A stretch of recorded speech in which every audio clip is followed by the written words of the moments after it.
How to adjust the clamping rods of the tray washing machine. The top nut adjusts the height of the clamping rods, and the bottom nut adjusts the width.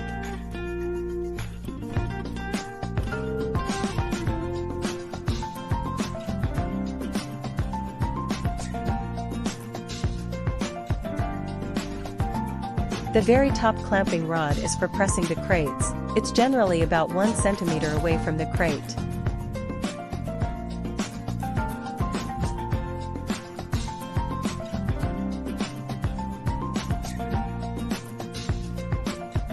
The other side is the same.